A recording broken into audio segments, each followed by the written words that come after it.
A very, very good day to you, friends, wherever you be on this spinning orb, not spinning orb. Very happy to welcome you all to the 50th Lazarus Symposium. And God knows I never imagined we'd get here 5 years ago when we began the Lazarus Initiative.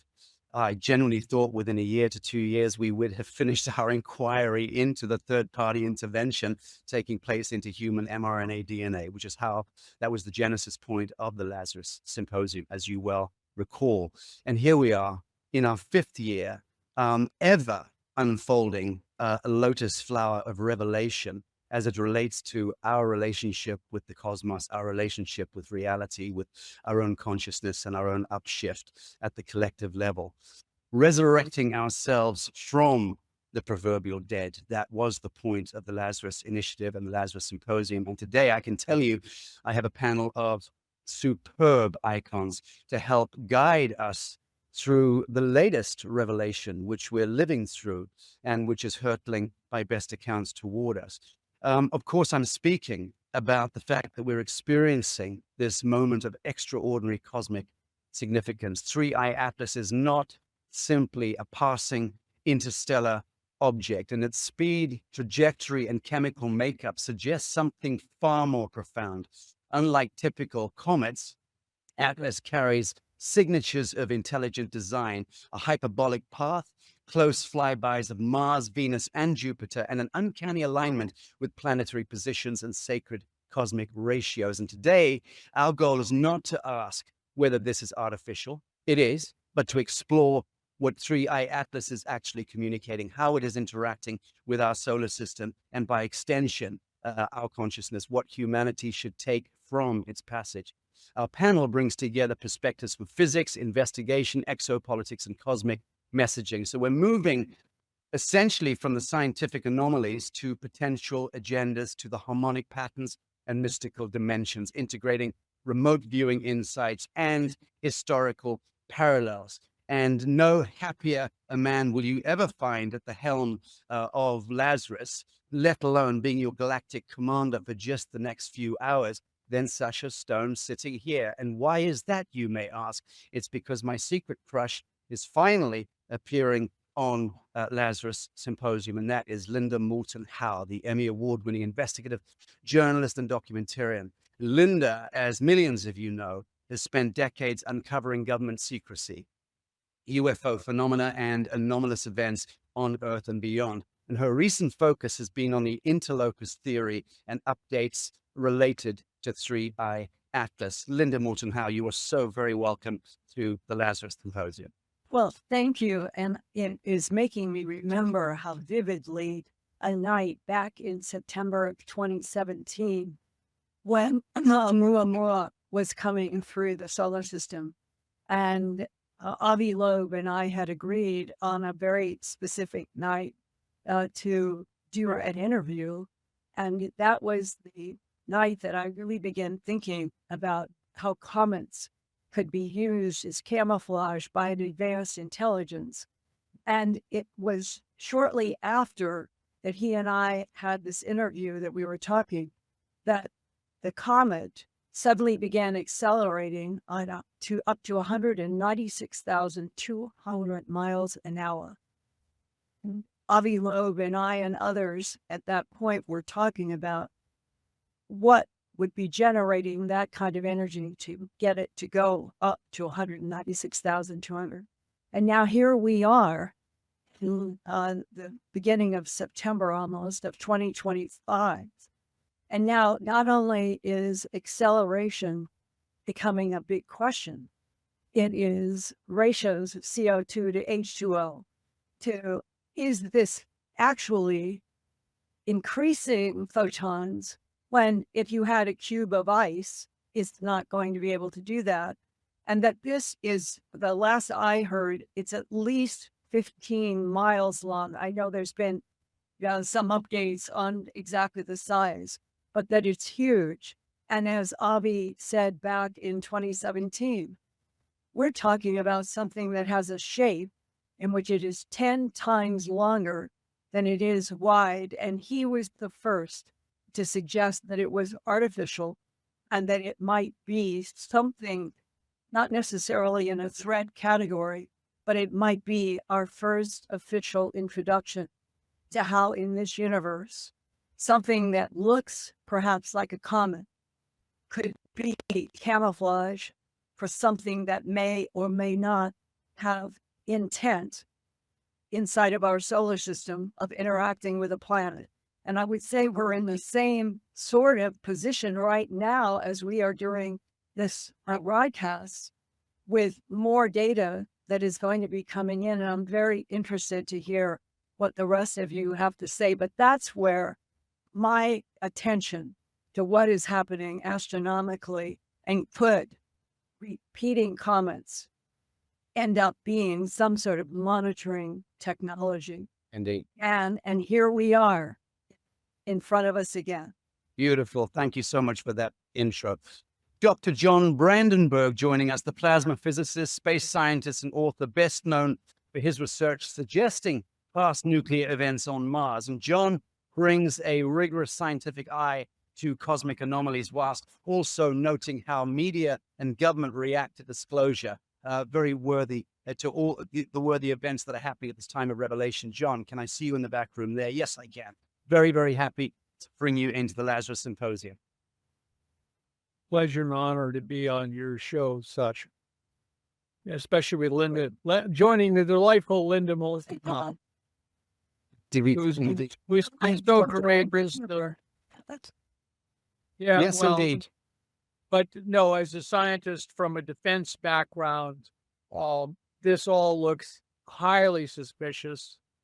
As Linda has suggested, it looks almost as if it's a probe camouflaged as a comet at this point.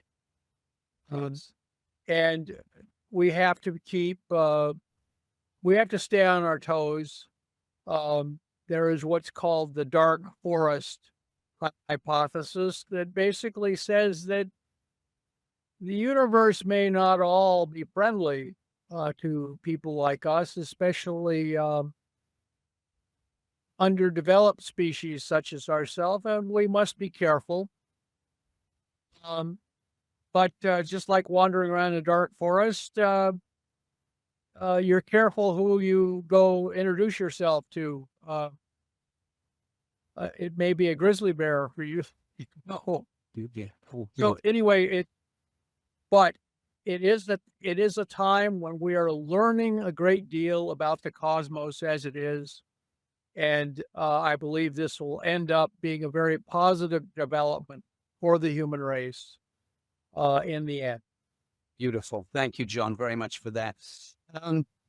To Michael Salla, founder of Exopolitics.org, the pioneer in disclosure research and author of numerous books on ET contact, secret space programs, and interstellar geopolitics. And Michael, as Lazarus knows well, brings intel gathered from remote viewing assessments and whistleblowers regarding 3I Atlas. Michael, so happy to see you again today. Thanks for having me, Sacha. When I look at 3I Atlas and the data that I've received from various sources, what comes to mind for me is that we are witnessing a solution to a problem identified in the 1960 study that was issued by NASA to the US Congress, the Brookings Report. And that said any announcement concerning the discovery of extraterrestrial life could lead to societal breakdown. And this has been a profound exopolitical problem for the subsequent 65 years. How can the powers that be release the truth that we are not alone, that extraterrestrials exist, without their leading to a kind of societal collapse as people lose confidence in governments, especially if the truth emerges about a long-term cover-up? And I think when we look at the data that's coming in about 3I Atlas, the conclusion that can be reached is that there is some power, some force, I believe a positive force, a benevolent force, that is steering 3I Atlas on its trajectory with the purpose of making mainstream astronomers reach the conclusion that this is an artificial craft, that this is in fact evidence of extraterrestrial life. And because of its trajectory through the solar system, I think this is a very gentle way of announcing the discovery of extraterrestrial life without there being the kind of societal breakdown that was intimated in the Brookings report from 1960-61. Very good. Thank you so much for that.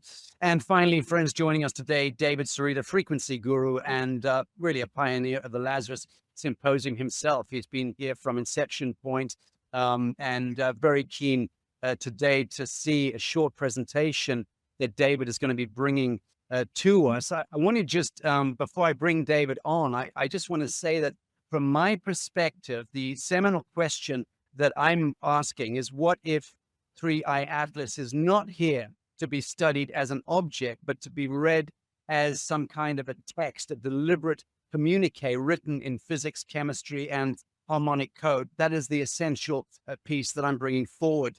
David, welcome, brother. Thank you, Sacha. Good to see you, Linda. It's been a really long time since I talked to you from way back when. Well, first of all, the bullseye target of 3I Atlas is 591, Sacha, which is, remember, the number of days my wife called out my name after she died was 591 days, divided by the golden ratio was the exact orbit of Earth. So that's the bullseye, which I'll be showing later, which is inside the orbit of Mars. So, which is the number that you build the hyperdimensional solar system with.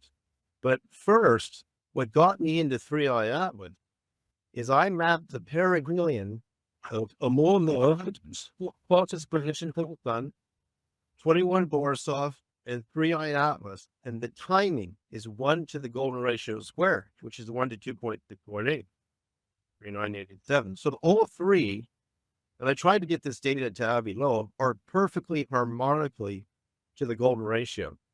591 to the golden ratio squared. 591, which is the bullseye target divided by the golden ratio, is Earth, divided by the golden ratio again is Venus, divided by the golden ratio again is hyperdimensional planet 39, divided by the golden ratio again is Mercury. If you keep going, you'll get to the height of the Great Pyramid of Egypt. Now, I'm going to demonstrate later today in 10 minutes, when you give me the green light with visuals, every major religious holiday of all of our biggest religions, when 3I Atlas first was coming in, crossing Neptune, Uranus, Saturn, Jupiter, Mars will be Yom Kippur, the most holy day for the Israelites, and there's a perfect alignment. I'm going to show you Yom Kippur, which is October 1st to the 2nd. And Loeb has noted that it will be closest to Mars on the 3rd. And then on Christmas, it will be a Great Pyramid angle to Earth, which is impossible in its exact. It will leave its closest position to Earth on Boxing Day and the day after Christmas, and then it'll keep going.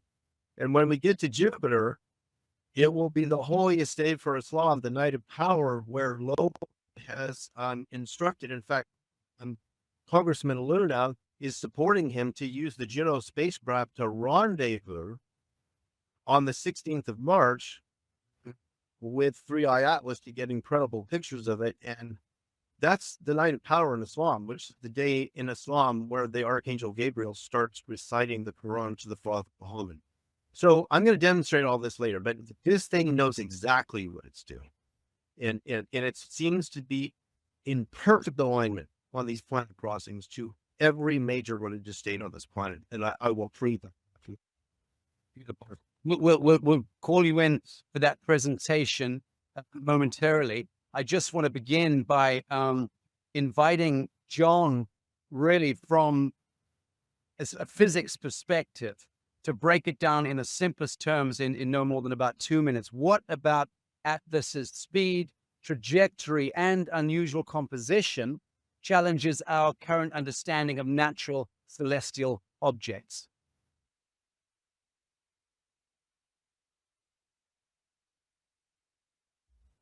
He's muted. Christy, please, can you be on that? Thank you. Okay, the object is interstellar, meaning it's coming in from another star system.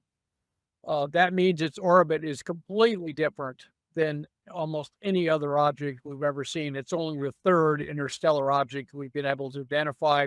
So it's coming in very fast. It's coming in the opposite direction of the planets, what's called a retrograde direction. So it's going to be passing the planets very, very fast, almost as if it wants to attract attention.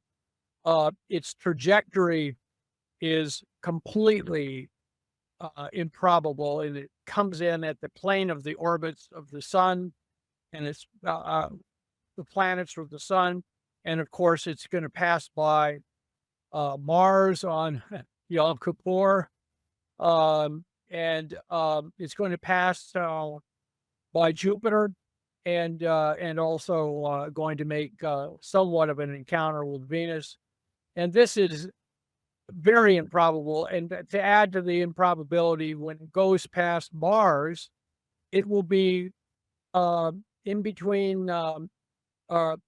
Mars will be in between, or the sun will be in between Mars and the Earth, so we can't observe it directly.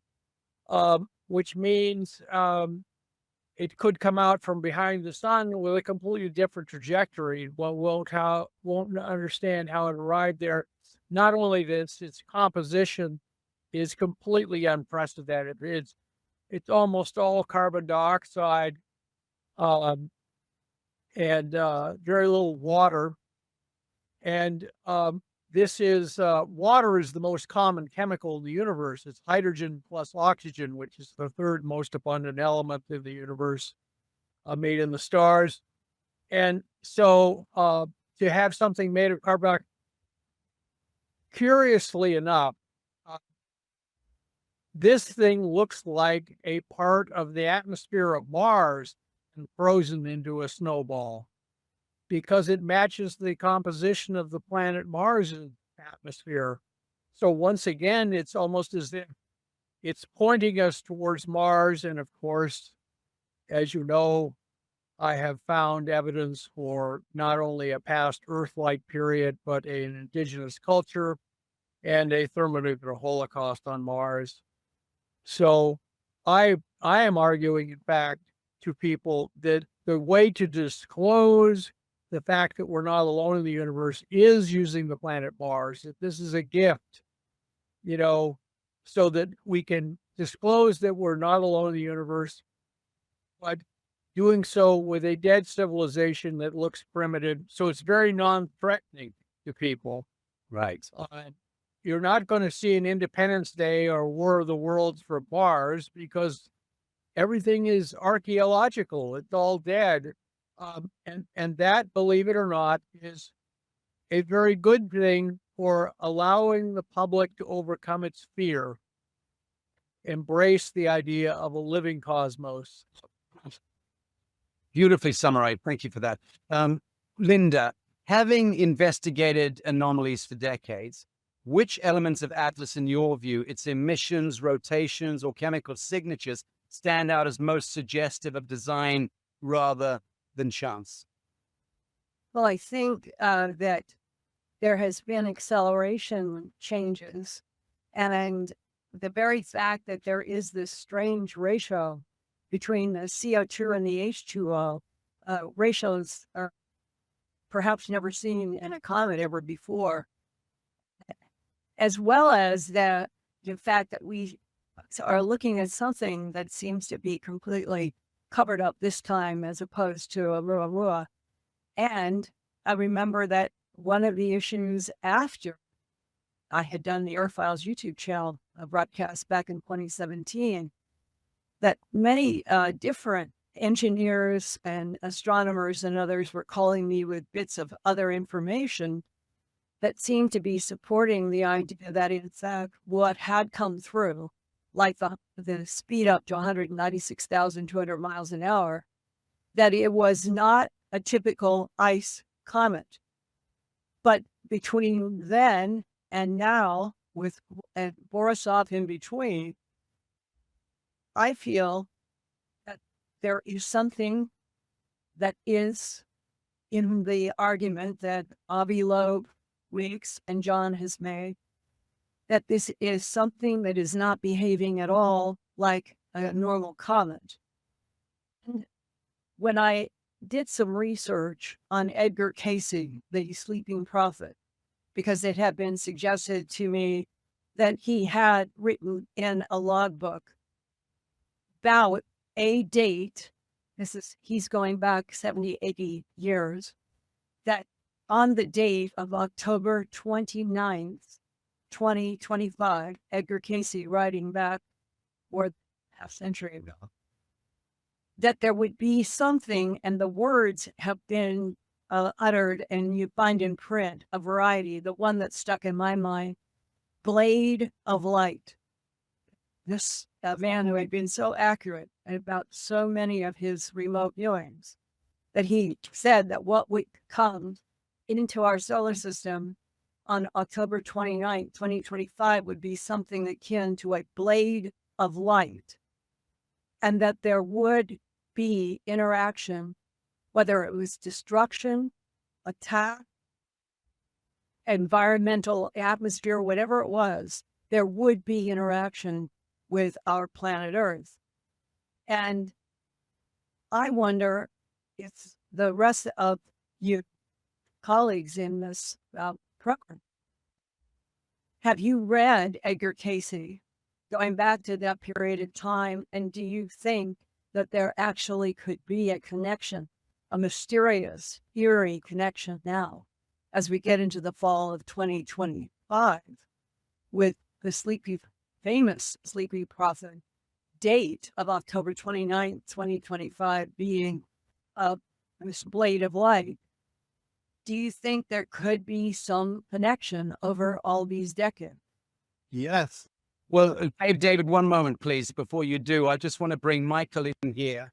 And I want to ask Michael in double-blind remote viewing sessions, and let's get back to Edgar Casey in a moment and continue that thread of Linda's. But in double-blind remote viewing sessions, what have you and your observers detected about atlases of form, movement, or apparent intelligence? That's the question I want to get out of you before we move on.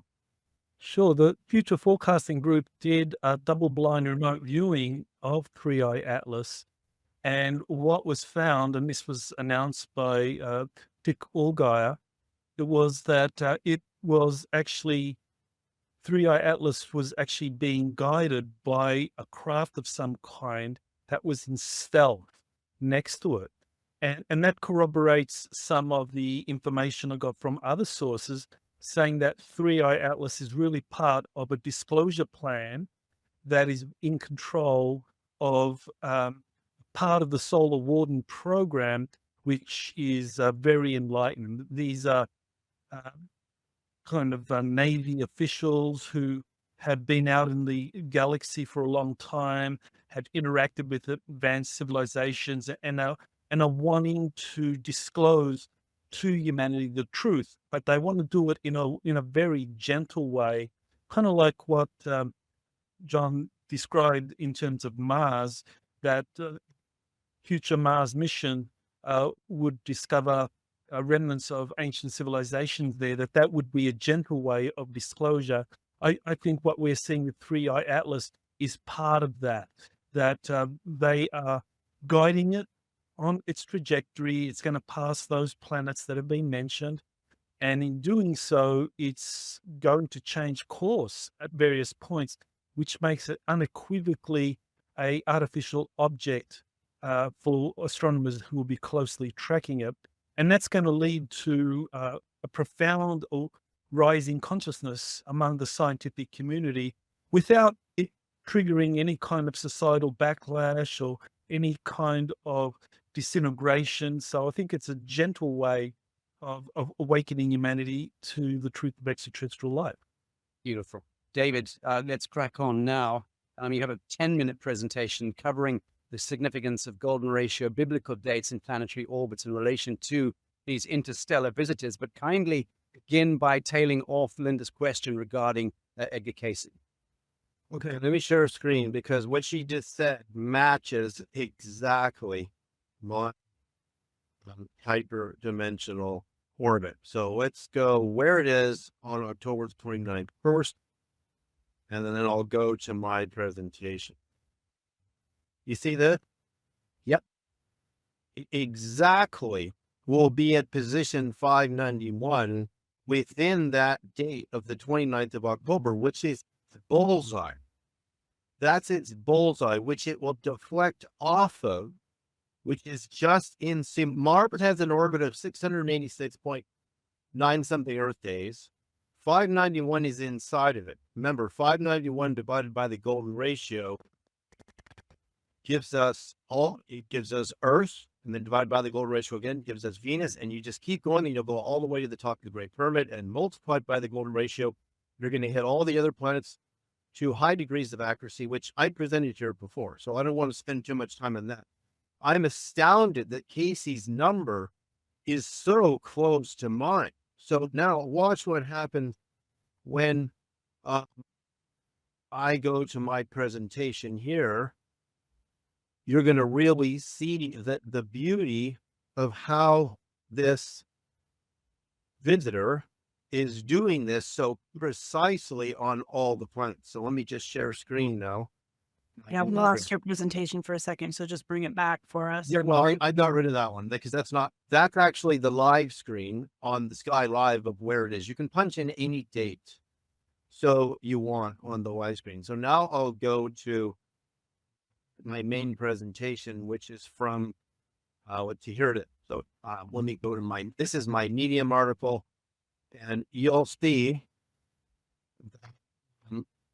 So I go back in time on this. So let me click on this image. So this is the first planet crossing last June 14th. 13th and 14th, it's crossing Neptune's orbit, which is the Ascension Day of Christ in the Orthodox calendar for 2024. Now, lunar calendars are not very accurate to solar calendars, and these dates repeat. I'm going to go through this quick, and if people want to see the finer details, Christy will send them the article. So this is when it crosses our next planet orbit, which is going to be Uranus, as the Greeks pronounce it, on the, give or take the 6th of May, which in the Ascension Day of Christ, which is when his 11 disciples saw him ascend into the sky 39 days after Easter. It will fall on that date in 1948 and 2027, which again is a massive coincidence. Then we're going to come to the next planet here, which is the orbit of Jupiter. This is coming in, and then we're going to do the same thing when it goes out. It falls on, again, the Buddha's Day of Enlightenment is June. Buddha's Day of Enlightenment and his birthday intersect with the Ascension Day of Christ many, many years on the lunar calendar. So again, this is coming in. Then the next position here, it's going to be crossing Saturn's orbit on the date of Mirage, Muhammad's journey through the seven heavens, January 26, 27, 2025. So we're very, very, we're correct to the year on that calendar.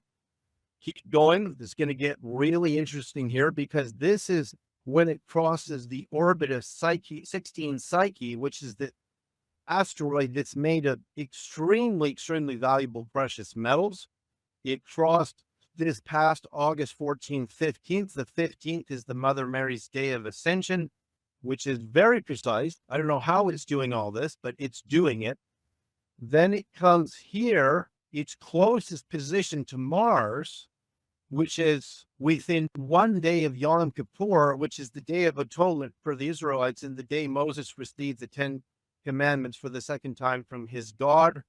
And that's remarkable, but it gets more remarkable than that because on Yom Kippur itself, right here, you will see it perfectly aligned to Mars, Mercury, and the Sun in this perfect alignment. Again, I don't know how it keeps doing this. And then next, it will cross the orbit of Mars, not the closest position to Mars, within the 13th of October, which is the anniversary of the miracle of the sun at Fatima. Again, I don't know how it keeps doing this. It's very precise.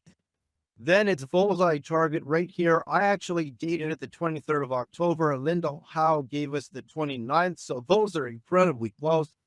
And, for those of you who are familiar with my hyperdimensional solar system, you'll know more about what that means. So now we keep going. Now it's going out. This is its closest distance to Earth using Avi Loeb's charts. The 20th toward the 25th. The 21st of December is solstice this year, and Christmas is the 25th. This is Loeb's most up-to-date chart. You'll notice right here, the tip of this blue line is Christmas Day, and the next day, the 26th, it leaves its closest position. Again, I don't know how it's doing this. On Christmas Day, 3i Atlas and Earth will be at Great Pyramid angle, which is, again, impossible. The details of this are phenomenal. Going back out on Orthodox Christmas, the 7th and 8th of January, the Egyptians celebrated on the 8th. It will be again crossing Psyche 16, again, 2 times on holy days. This is a triangle of on the same date, Orthodox Christmas, between Earth, Psyche, and Atlas. Again, Psyche is moving this way, so if they wanted to mine it for precious metals, it's perfectly timed. Now we're coming to Jupiter. This is the big date because it's correct to the year for the Night of Power in Islam, marking when the Archangel Gabriel delivered Muhammad the first verses of the Quran. And this is when Congressman Luna is supporting Loeb for a Juno spacecraft intercept with Atlas. Again, perfectly timed to our most religious states. And this here is when he will cross Saturn, which is 2026, July 19th, which is Egyptian Sirius heliacal rising. Also, the feast day of Mary Magdalene is July 22nd, which again is highly remarkable because that calendar is a star calendar, which is far more accurate than a lunar calendar. And then it will, on its way up, go through Uranus on the Buddha's birthday and the Ascension Day of Jesus, May 26th, Harmonic. And so there you go. So that is a really quick nutshell. Did I lose? Were you able to see that? Or Yes, indeed. Yes, indeed. Does anyone here want to speak to that? Linda, did you want to speak to that? Well, the idea of extraordinary mathematical relationships over a long period of time is something that has come up in, we'll say, the greater human abduction phenomena of some of the things that people have been exposed to during an abduction that might have something they think to do with time running, date coming. And it may be that that is part of the proof that we're dealing with extraterrestrial mind, because this is what they do even on an individual basis. Indeed. Michael. Yes, I found it remarkable. Thank you, David. That especially that period as we go into 2026, 2027, that dovetails with the data that's come out of a number of whistleblowers. John Ramirez, ex-CIA, he said that 5 years ago, he said that on 2027, there would be something occurring which would essentially lead to disclosure. So that trajectory that David identified kind of matches that. And of course, if there is a flyby of 3i Atlas as it's going by Jupiter on its outbound path, I mean, that would probably be something that would lead to astronomers maybe concluding that we are looking at an artificial object. And, then that kind of raises all sorts of possibilities as to exactly how this will play out as a disclosure event. Because I think fundamentally that's what we're looking at here. As it goes through its various, as it goes through the trajectory, through the different planetary orbits, eventually it's going to become clear that this is a spacecraft of some kind. And then though that intelligence that is guiding it, I mean, what will it do with 3i Atlas? I mean, we have all sorts of possibilities. So it'd be very interesting to see what David comes up with, what he thinks may be happening in that 2026, 2027 timeframe. Indeed. John, can I ask you to chime in here as a professor? Number one, what is 3i Atlas, the moniker? What does that stand for? What is meant by 3i Atlas? How are these things named? And if you could kindly comment to David's presentation? Yes. For one thing, 3I Atlas means it is the third. That's 3I, which means interstellar in the nomenclature they've adopted in astronomy, which is the third object that is interstellar that they've identified. The other ones were Oumuamua, the first one that established a context of like reconnaissance mission by some other culture of our solar system, particularly since it passed close by the Earth. And then there was the comet Borisov, which behaved like a classic comet. It did everything pretty much like everyone expected it to do. And so it almost established kind of a baseline. Numerical relationships in our solar system are very important.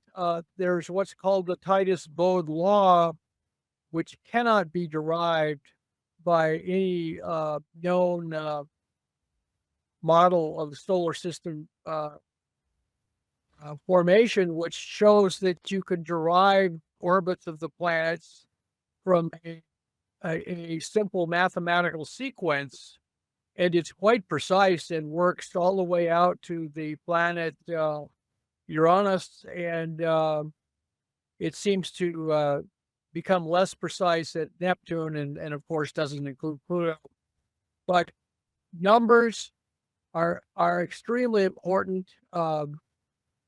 The whole idea of quantum mechanics is integer numbers. So there's also the aspect that David has alluded to, that this may be someone outside our solar system encouraging us to have disclosure by deliberately creating a set of numerical relationships with the holy days of our religious space. This is a sign that they respect that about us, but at the same time, they want us to embrace the living cosmos and not be focused just on the Earth. So I think that it's very possible that if this was a highly planned trajectory, which I believe it was, but I still lean very strongly to the fact that this is a reconnaissance, but that doesn't mean it's hostile at all. It could be quite benign, just like the Voyager probe of the outer planets was timed to to do close encounters with the various planets. So David has pointed out there are these interesting coincidences with the major face of the humanity, and I'm hoping that means good things are going to be happening. I will mention, I did write a book called Cosmic Awakening. I've talked about it with Michael.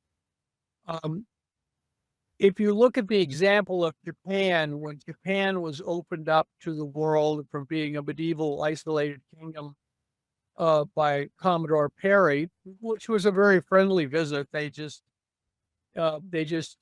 wanted to establish trading and also recover lost sailors in Japan. And what happened though, that the initial reaction of Japanese society was, this is the end of the world. And they had a lot of disorders in the villages among the peasants who basically decided that this was the end of the world, and they would have wild parties in the streets until the local samurai lords told them to calm down and get back in their fields and work. So there is precedence for this being possibly very disruptive to human societies, a disclosure event that is not handled correctly. And so what I'm hoping is that this will point us in particular towards the planet Mars, can have a Mars disclosure Yeah. process that will be that people will look on this as a science fiction adventure rather than something threat. Indeed. Well, you know, many, many years ago, I think well over 20 years ago, I was very dear friends with Meredith and Brian O'Leary. And Brian, as we all know, was an astronaut scientist back in the day who was Yes. was charged with leading the mission to Mars, which was defunded by Congress. But I do remember in my living room in London many, many years ago, Brian regaling me with the story of when he had been contacted by the Japanese space program because they had been jointly funding the Saturn probe mission, if you recall that. And the Japanese live feeds coming in simultaneous to the NASA feeds were able to see in real time what was transpiring through the lens of the probe. And what they saw was alien craft, many hundreds of miles long, mining the rings of Saturn. And the Japanese were then told by the Americans to zip it up.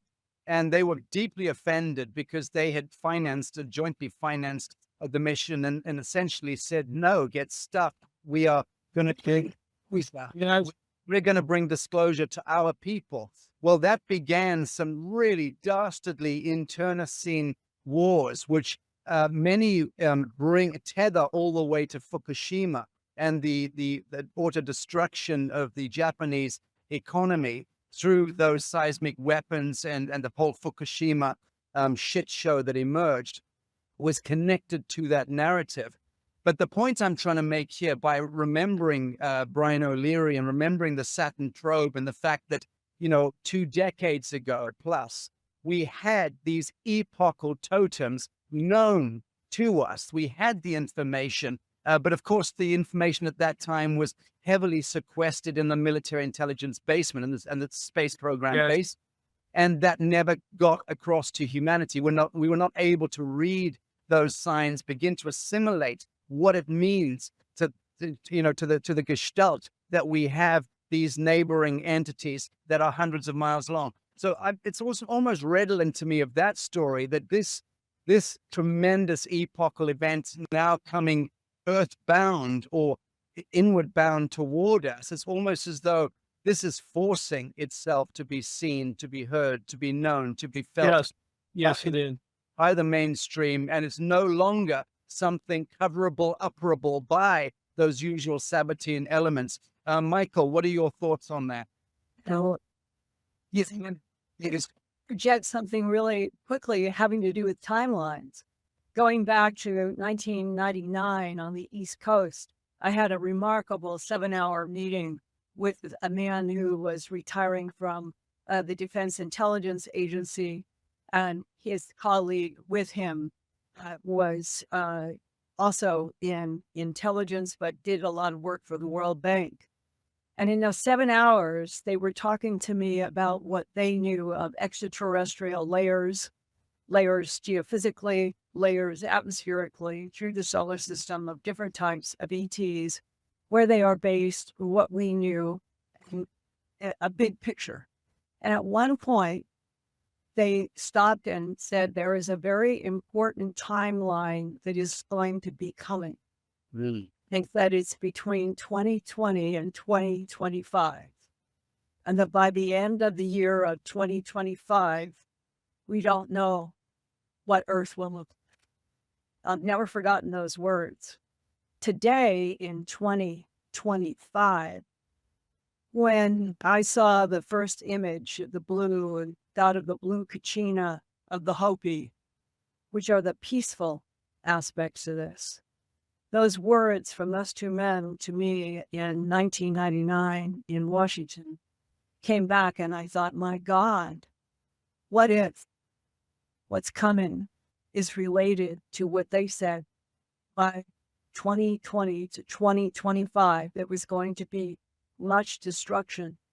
And fortunately, we haven't had a lot of geophysical destruction at this point, but we're having all kinds of chaos in the atmosphere and the Earth. And what if it keeps evolving And what if 2025 not only was the year that Edgar Cayce pointed out as October 29th, 2025, being a date of some kind of huge interaction with the universe, that it may be that we have hit 2020 to 2030, that this will be the 5 years. Yes. Everything we're talking about, all of it. Yes. You just made an important point. The 29th is also the perihelion of three items. Whole point it from the is. start. Very Perihelion forward through the past. Yeah. And that's where my 591 position is within a few days.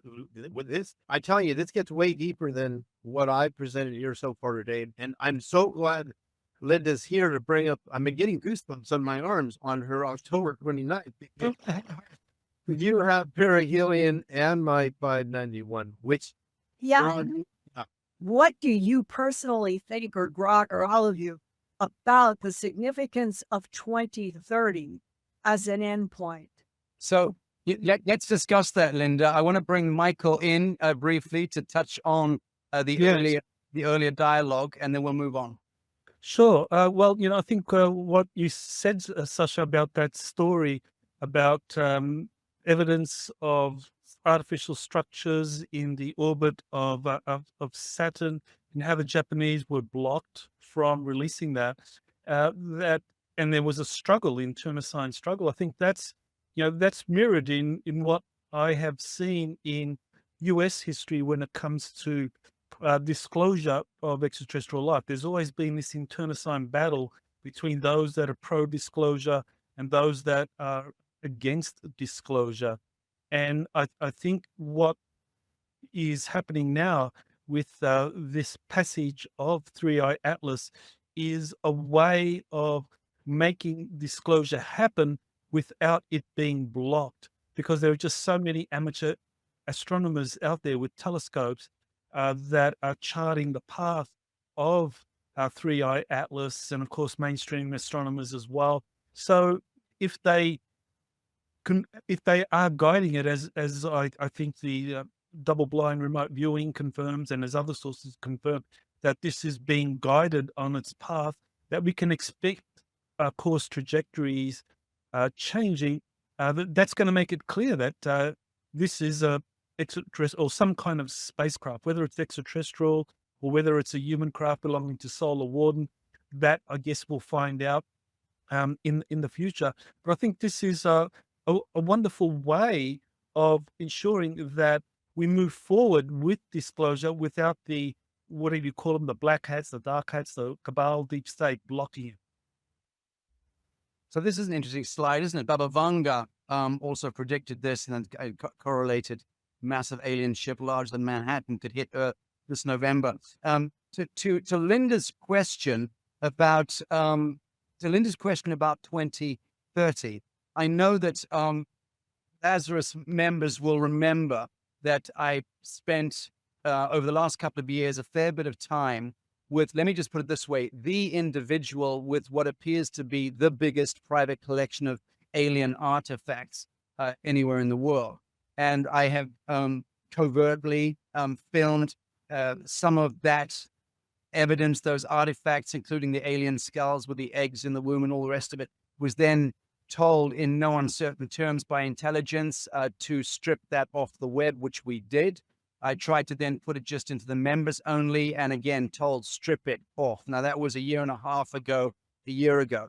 I even took, let me just put it this way, members of the Trump family to go and meet that individual privately and to observe that private artifact collection.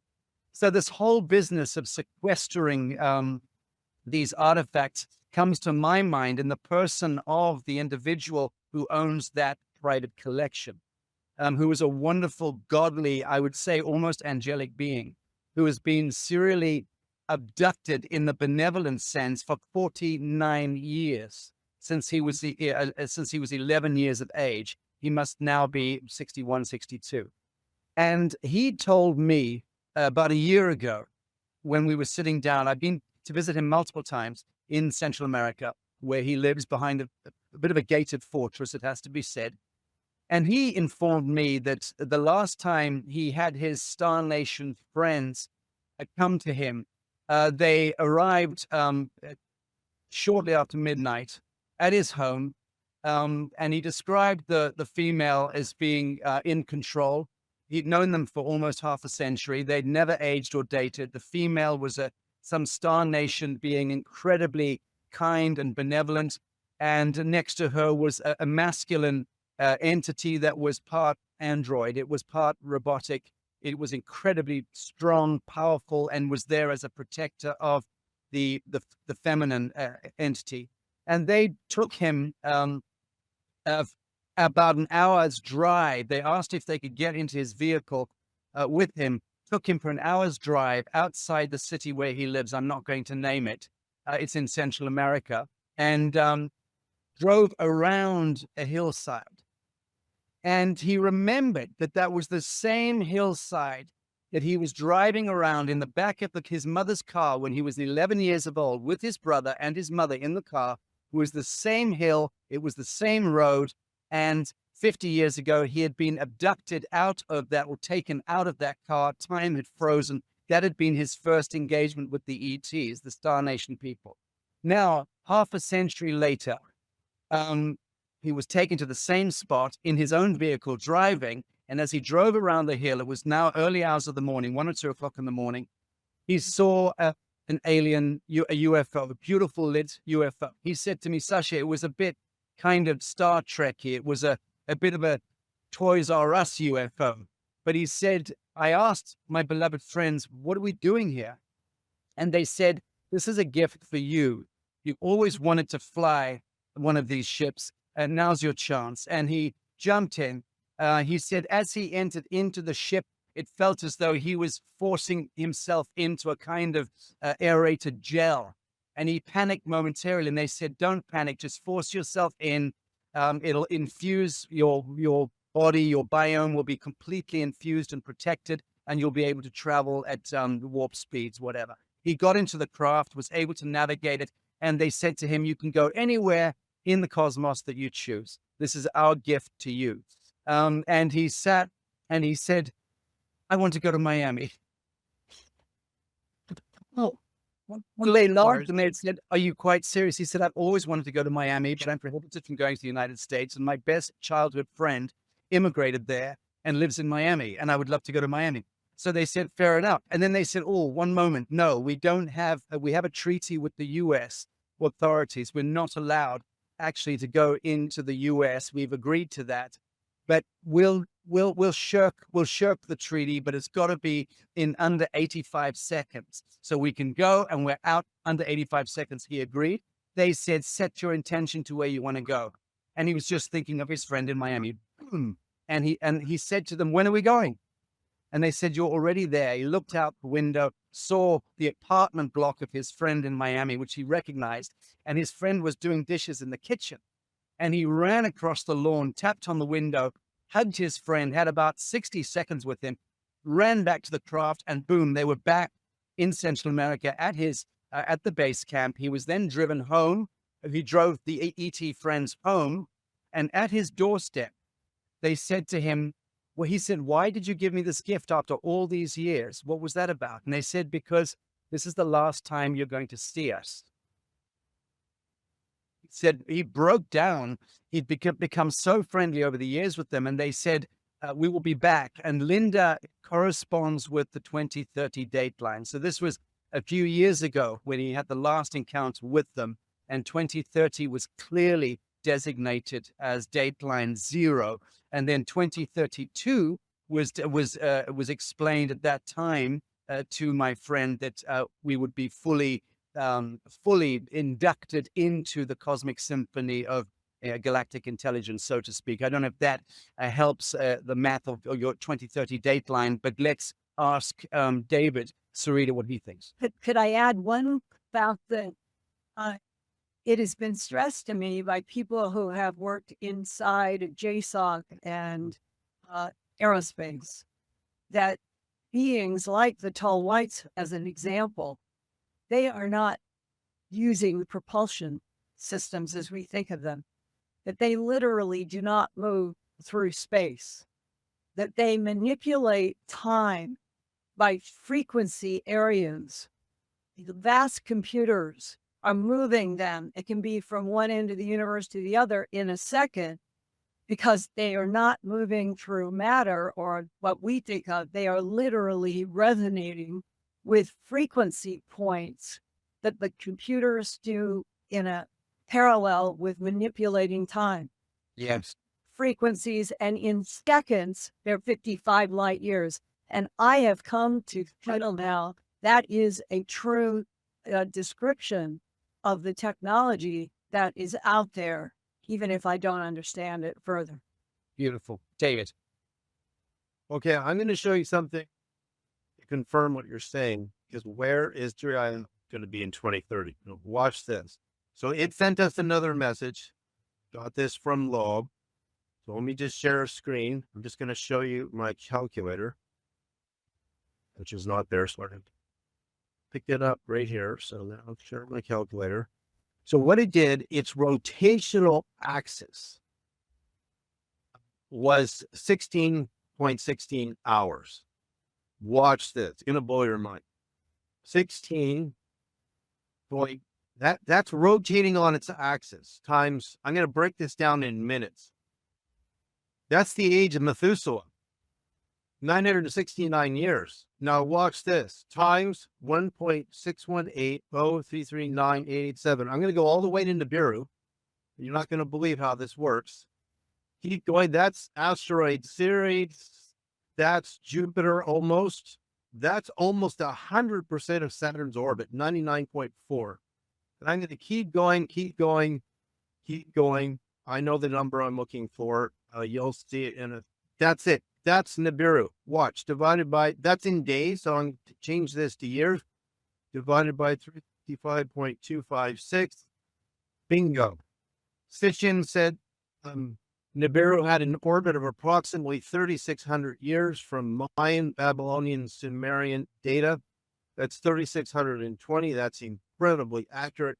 So what you do next is you realize that it just enters the message on its rotational axis period in minute, which multiplied by the golden ratio took me to extremely high accuracy for Saturn. Did you know that now Loeb has brought up antimatter? The most antimatter we know of in the solar system is in Saturn's magnetic field, by the way. And he brought a theory on his blog, on his Medium, that the 3i Atlas might be using antimatter or emitting antimatter. So I know a lot about antimatter. It could be the next propulsion system energy, the most powerful weapon. It's something we've barely begun to understand how to harness and stabilize, because when antimatter and matter meet up, they annihilate, and there's very bright gamma emissions, which could explain the luminosity coming off the surface of it, because it has its own luminosity. So that's where Loeb got into antimatter. So how did its rotational period produce a number to the golden ratio that did that? It's communicating, is what I'm saying. I'm watching everything it's doing. But it also gave us a number, which is in my model, which Sacha, we have shown on the show many, many times, which is this, which is my, I'm going to show this really quickly, my hyperdimensional solar system model, which, John, you'll have to you'll understand this with Bob's law, that if you start with the number 591 right here, which is the number of days after my wife died that she called out my name and she told me to multiply by the golden ratio. If you do this, you need Bode's law, and you will see these hyperdimensional numbers divided by the golden ratio. You'll get Earth, then Venus, and then you'll get this 139,516 number here, which resolves the miracle of the Sperm of Fatima, St. Francis' Ascension Day, the Buddha's birthday also. And I keep going, I'll get Mercury, and I'll get all these numbers that will lead me to the height of the Great Pyramid of Egypt perfectly. Times the golden ratio. See how I'm going above the line, below, above, below, above, below.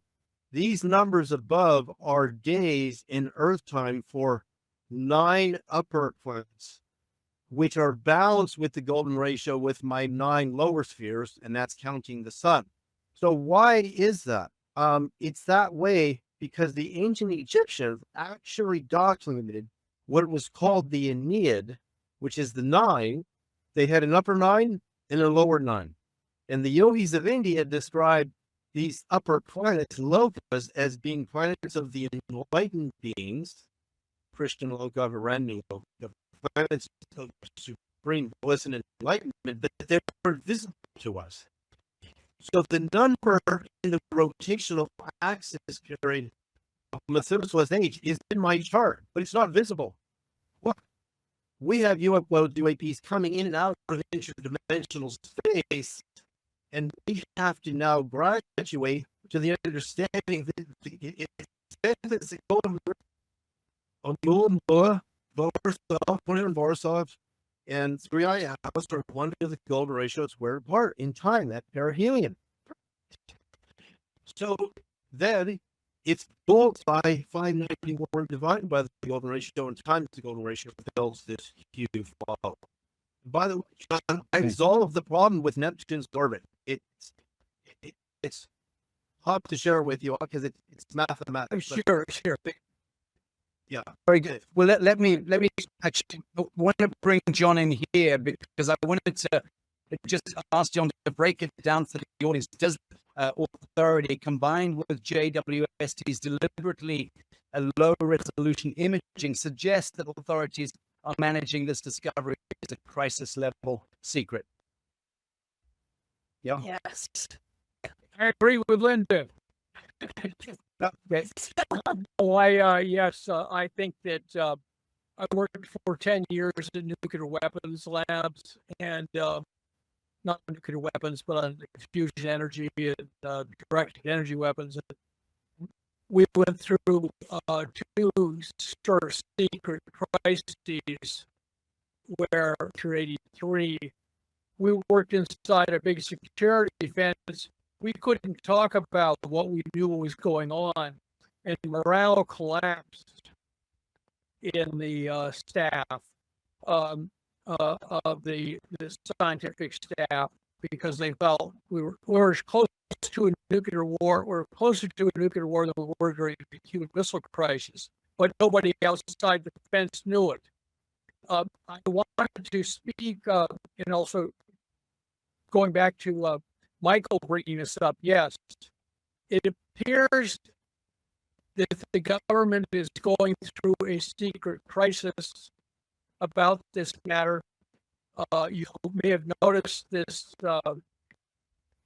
Well, of course, they just released this new order for all NASA. They're locking down NASA for national security now, and I myself believe that it is because of 3i Atlas. You may have noticed that since July 1st, when 3i Atlas was discovered, we've had all of this diplomatic activity. Donald Trump suddenly met with Putin, and they tell there's insiders who say that meeting was not about working together to face a common, what could be a common threat. Then, of course, that was followed by this massive summit at the White House within a few days. Everyone in the Western Alliance dropped everything they were doing and came to Washington, D.C. Then Tulsi Gabbard talked about evidence of ETs. She's the defense nuclear. The defense intelligence chief, and then also Congressman Luna.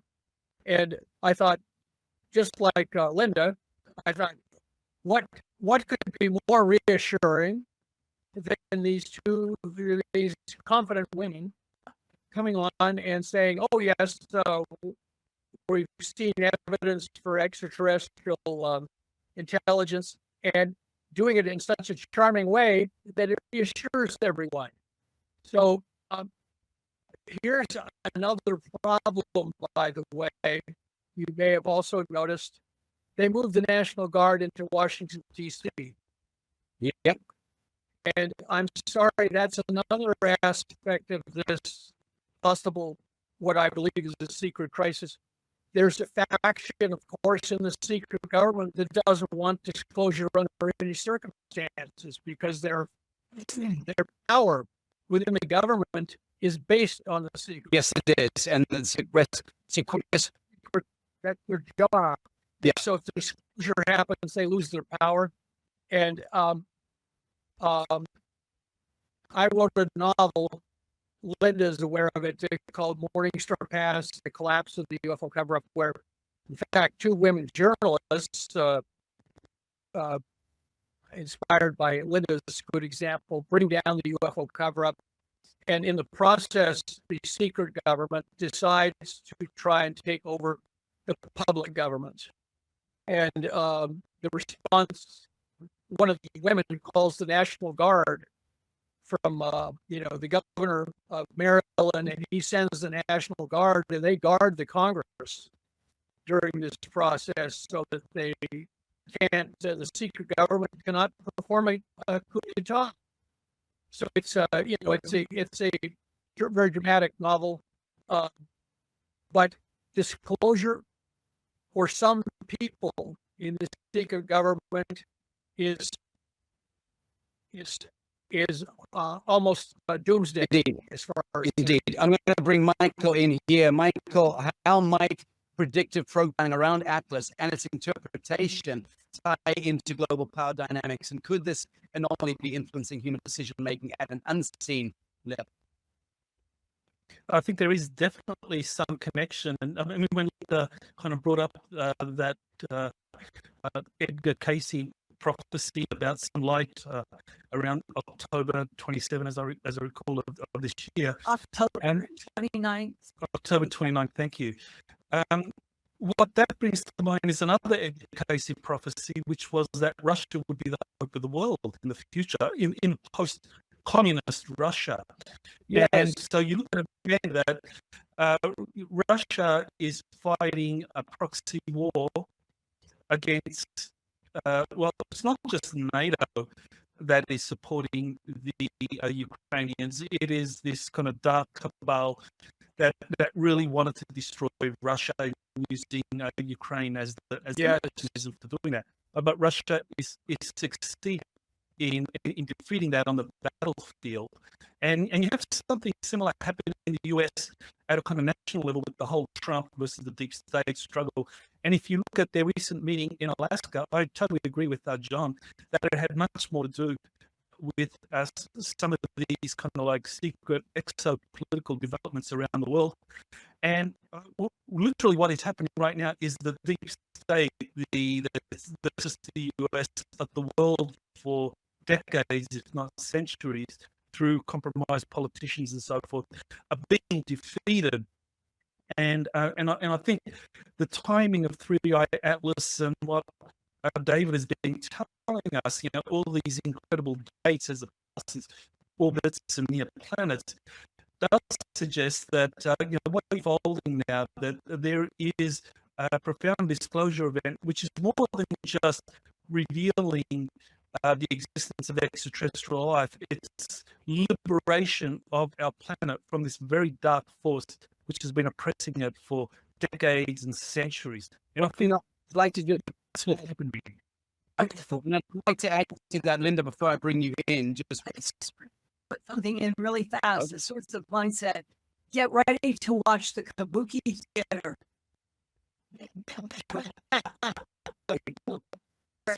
And another person told me, I can't prove it, but I think it's worth contributing right now, that the Elon Musk, Donald Trump so-called fight was on purpose. They have to separate themselves out. They do not want any strategy on either side of those two men to leak. And so this alleged fight was created. beautiful. Well, just to speak to the grand archetypal language going on here, which is really my shtick in the private lectures that I do around the world. 4 hour talks are really focused on this perennial dialectic between the dance of Shiva and Shakti between the forces of heaven and hell, light and dark, and how that cascades into closer and closer into our perceived reality framing.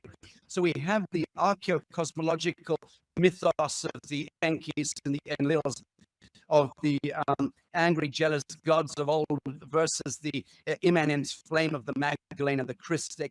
And we've got the Enki and Lil. We've got the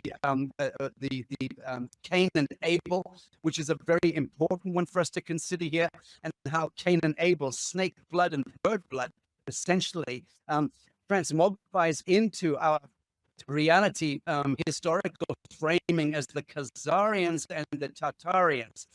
So when you see the Donald Trumps and the Elon Musks and the Vladimir Putins of this world, you really conduct the study. These are the Tatarians in that sense, very closely akin to Tesla, arguably the last of the extant Tartarians, carrying many of those codes into the last century, versus Khazarian Sabbath agenda, which of course is the transponding technology, human technology, to those highly diabolical and demonic entities.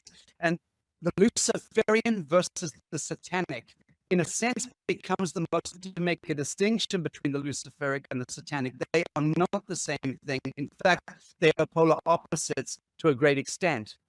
And it comes down, as I have learned through taking hundreds of testimonies to the International Tribunal, the Judicial Commission of Inquiry, which we did into human trafficking, ritual satanic abuse, and then on to greater subjects like the weaponization of the biosphere, and those hundreds of sittings which we did, also taking the why is the biosphere being weaponized? Why is human mRNA DNA being interceded and weaponized at that nano level? What is the real story? This interventionism, third-party interventionism, the distinction between the Luciferic and Donald Trump are on the Luciferic side of the equation, the fallen angel, the Lucis flame, that it's still connected to power and dominion and money and control. They are not seeking the desecration of God's kingdom, of God's creatures. Quite the opposite. They still seek to protect and preserve in the truest tradition of divine right to rule. But the Satanic, involved in blood rites, blood ritualism, adrenal chrome harvesting, all of that stuff is a very, very different aspect of that grand dialectic. I'm going to show you now. I, of course, used to be a professional photographer for over 30 years. I took the image of 3i from the Hawaiian telescope. You don't can believe what I got. So upper right corner is what it really looks like with the colors separated. Notice that looks 3i through I. And you can see, Yeah, this is what it looks. isn't that an odd coincidence? I can show you how I evolved to this image, right? So remember, actually, the word heaven in the New Testament comes from the original Greek, or which is Uranos. Right. And Uranos is the god who creates the Cyclops. He creates the Titans, who cohabit with Gaia to create the Olympians, who then create the human. Something like that. So you can see what we know from the photography, from the color, when you separate all the noise, which is what I did. It looks like the eye of Horus, the all-seeing eye of God. And then in the black and white, stunningly, we can see geometries around the eye that are polygonal, pentagonal, hexagonal. They're a little bit blurry in the black and white from the Hubble imagery. I'll try and pull one up for you here. But basically what we have is an eye, and it's titled 3i, Atlas, being the Greek god holding up the world. I think they know. And as far as the imagery goes, okay, here's the image that I started with. I just want you to see this so you know where I got that from. Let me share screen again. This is the image I started with. So inside a photograph is data. And what I know, even with the face on Mars, is if you reduce the contrast, it looks very soft and fuzzy like this. This looks intentionally reduced as contrast. Intentionally. So this is what I started with, but in the data, if you clean it up, is geometric structure, definite, where you can see. Let me look for some of my black and white images. Oh, yeah, here we go. Here's one right here. Okay, this is from the Hubble in black and white. So let me pull this up. And this is where you're going to see the geometry expanding beyond the actual eye. So this thing is so sophisticated.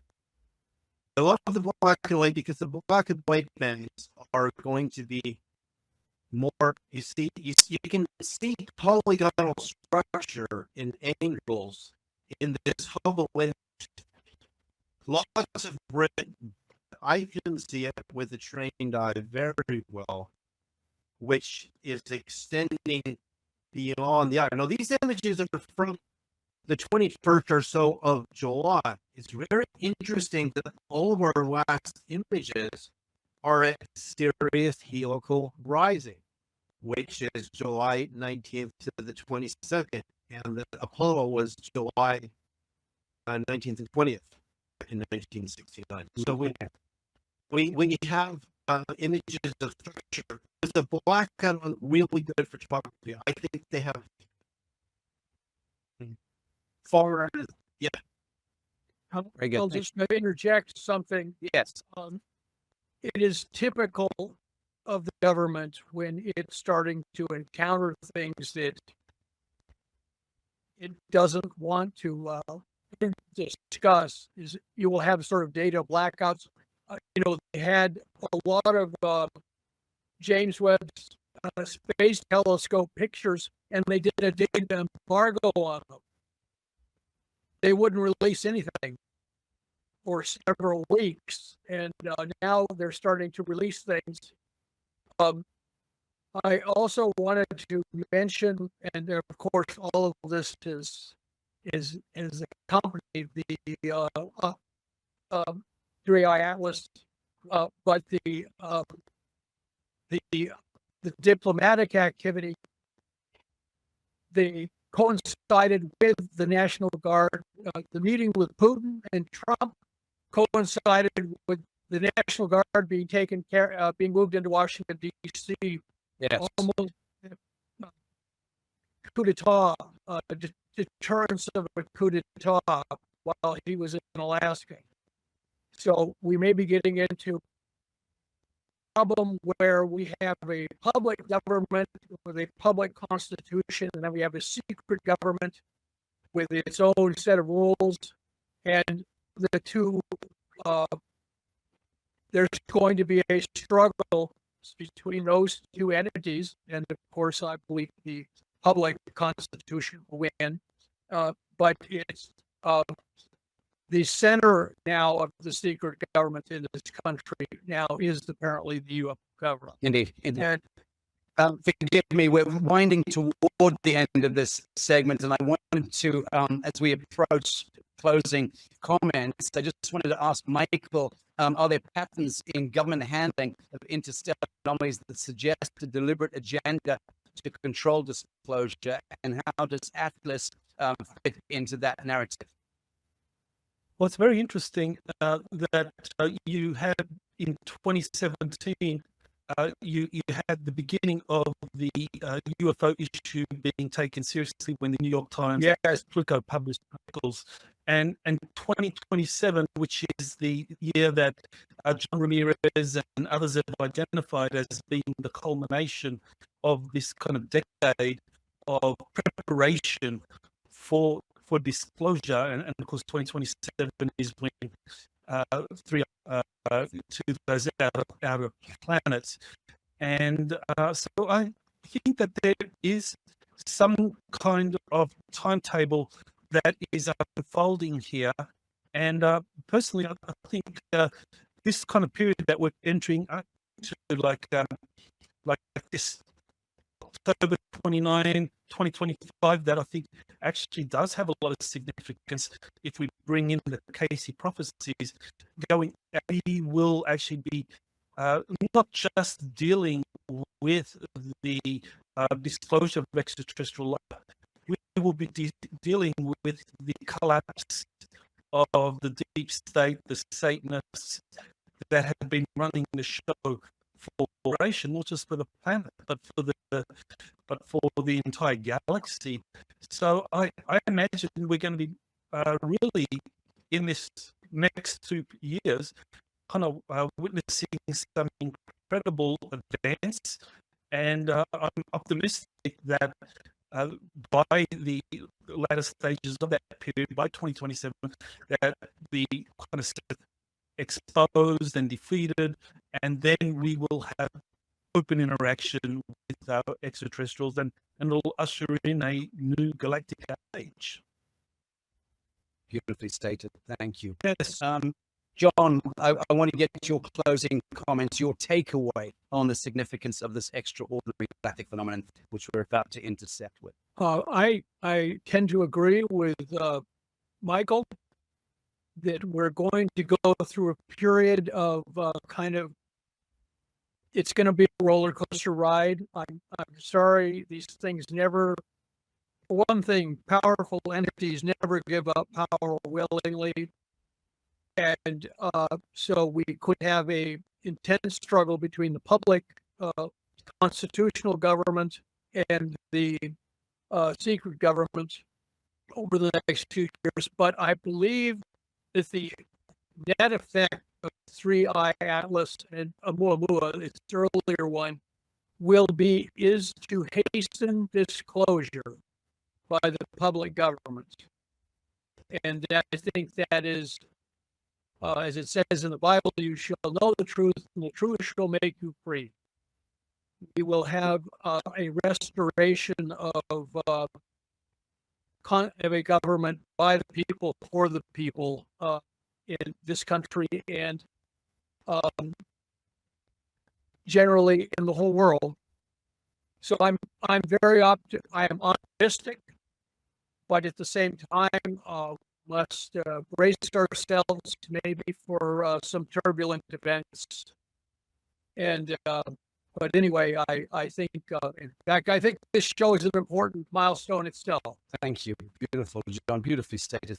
David, your closing comments here. This cosmic motif, apocalypse or ascension, where does it take us? I'm going to show you on Lowe's actual page. I find this quote by him astounding, and that is, Loeb is saying here, from the new data from James Webb, it is actually about 29 miles in diameter size, which is 46 kilometers, 20 to 29.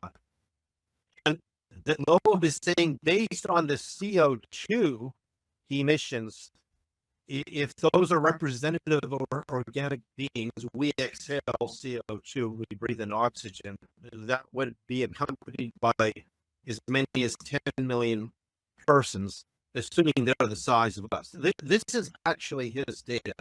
So for Loeb to say, I really appreciate it. I mean, I know you can't go as far as I can go with religious states, but I gotta say, he is immensely courageous to give us the data he's given us. And if you go to his Medium blog and follow him, and you go to my Medium blog, you'll see my data presented much more precisely.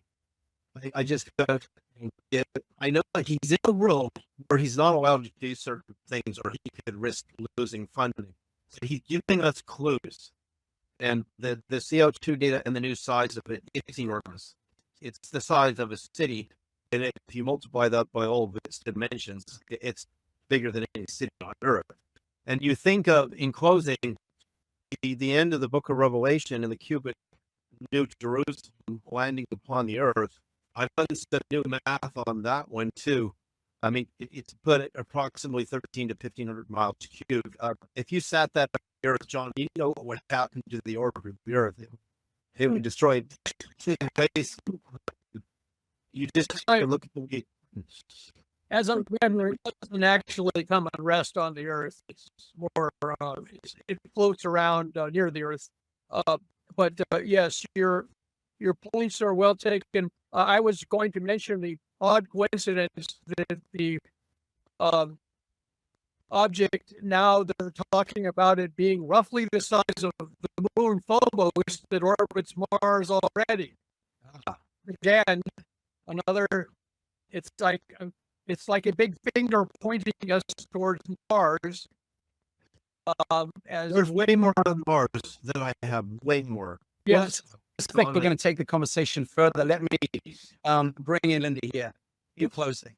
Linda, you've got the floor. What 3I Atlas what does 3I Atlas most urgently teach us about the cosmos? What should we as a peoples of the world take away from this anomaly, and how might it reshape science consciousness and our sense of, I guess, cosmic responsibility?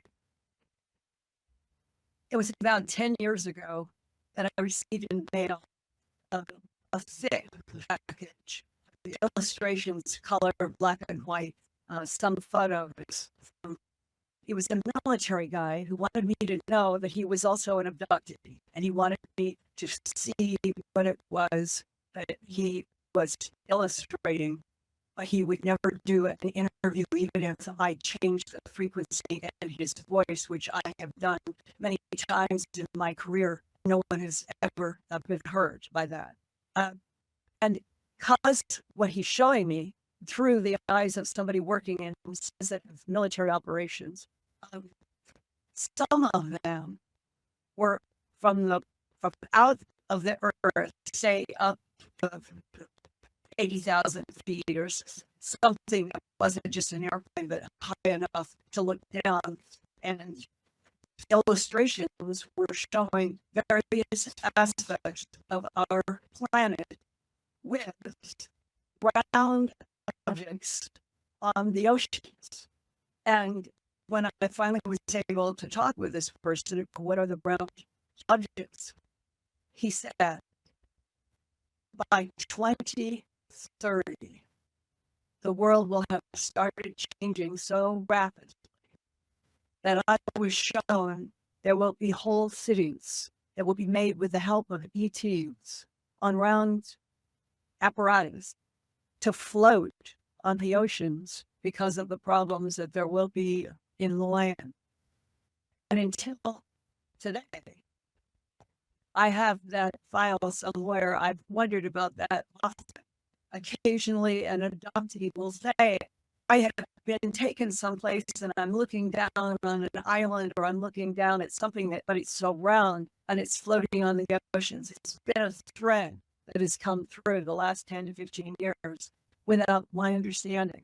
Today, for the first time, it just occurred to me. What if that is what has to come next, is to get some of the human population planet out onto the oceans where it might end up being safer to be than in some of the flooding mountainous areas. So all of this is coming down to, again, 2025 to 2030 with a mystery about what comes next. Maybe we're going to get some insight from 3I Atlas. Beautiful. Thank you, Linda. Well, friends, what to say? 3I Atlas challenges every single assumption about intelligence, design, and our place in the universe. It's not simply a visitor, but a messenger. That much is clear. A mirror and, in that sense, a trial. Its path, chemistry, and subtle harmonics offer us guidance if we're willing to see and interpret that guidance. And it does come back down to the perennial quanta of love versus fear, and what we choose to anchor as the source code of how we interpret reality, and how we thereby, project cosmogenetically and epigenetically through the fractal antenna of our DNA, broadcast into the field of reality, whatever the outcome is. And clearly, we are making that bifurcation choice at the collective dreaming level. It seems to me that we've already transmuted the most baseline frequency sets at that level. I would invite all living men and women of the living soil to plant your feet squarely at the Adamite in that sense, to the living soil, look to the heavens, and never, ever make the mistake of apprehending any phenomenon with fear whatsoever. That to me is the takeaway, because how we group dream now and wise dream at the collective level becomes the manifest reality. I'd like to thank John Brandenburg, Professor. Pleasure and honor to be on this show. So wonderful meeting you, John, and Dr. Michael Salla, who we love greatly. And Michael, you're under instruction to get very, very well. As I said, you're looking fantastic. I know You are looking well. You've had some trials, but you're looking beautiful. David Sereda, thank you, brother. And Linda Moulton Howe, thank you so very much for coming on. Yes, Lazarus. Linda. It's a delight. Thank you, Linda. Thank you, Sacha. Thank you, Linda. Thank you. Great being friends. God bless you. I would say.